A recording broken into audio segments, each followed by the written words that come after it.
Imaginez un peu la France au tout début du 19e siècle. La Révolution vient de tout balayer. Et le pays tout entier se pose une question fondamentale. Qui sommes-nous maintenant?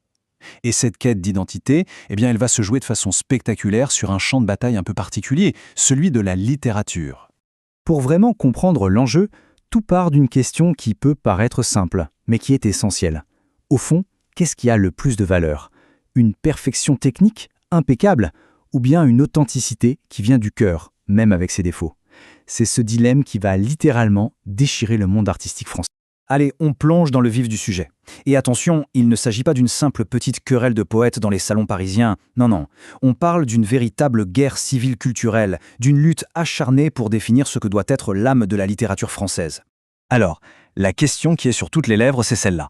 L'art français doit-il regarder vers le sud, vers ses racines classiques gréco-romaines? Ou alors est-ce qu'il doit plutôt puiser son inspiration au nord, dans ses propres traditions, celles de la chevalerie, du christianisme? C'est vraiment deux visions du monde qui s'affrontent.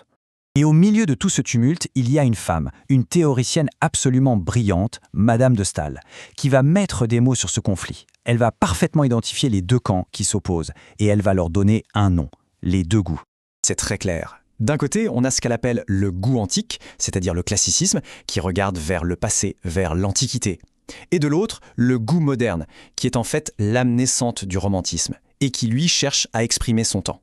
Deux visions de l'art totalement incompatibles.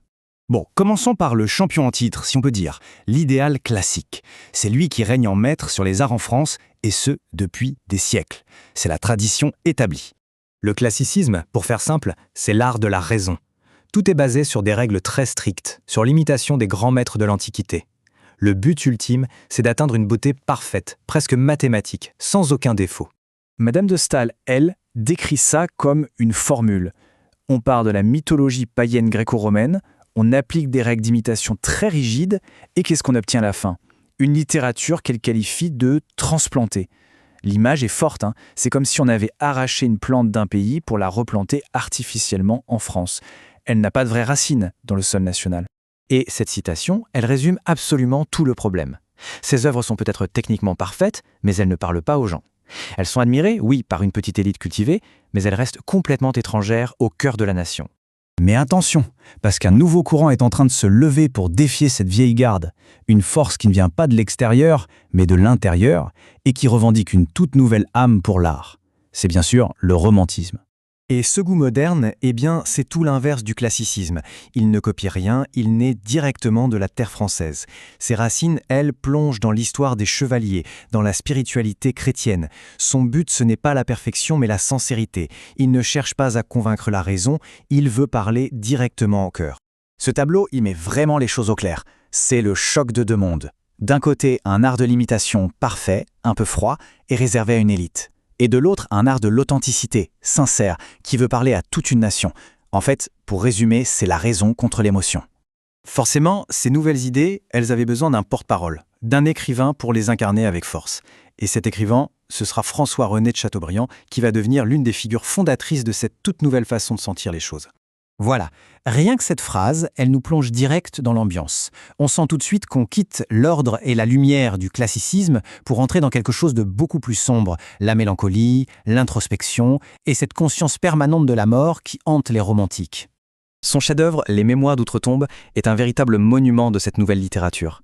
D'ailleurs, le titre dit tout, n'est-ce pas? C'est l'idée d'un homme qui nous parle depuis l'au-delà, depuis sa propre tombe. C'est un concept totalement nouveau.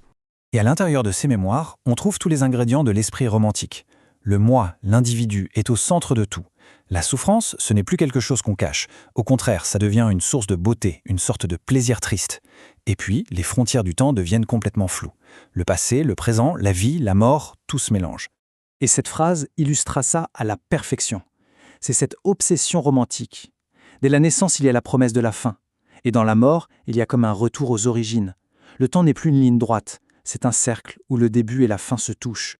Alors comment est-ce que cette bataille se termine? Qui va remporter cette guerre des idées? Voyons un peu comment ce choc a redéfini notre vision de l'art, et ce, pour toujours. Eh bien, le verdict de l'histoire, il est sans appel. C'est le goût moderne, c'est l'âme romantique qui a gagné la guerre. C'est ce mouvement qui va complètement dominer le 19e siècle et changer la face de la littérature. Le point le plus important à retenir, c'est que ce n'était pas juste un changement de style, c'était bien plus profond.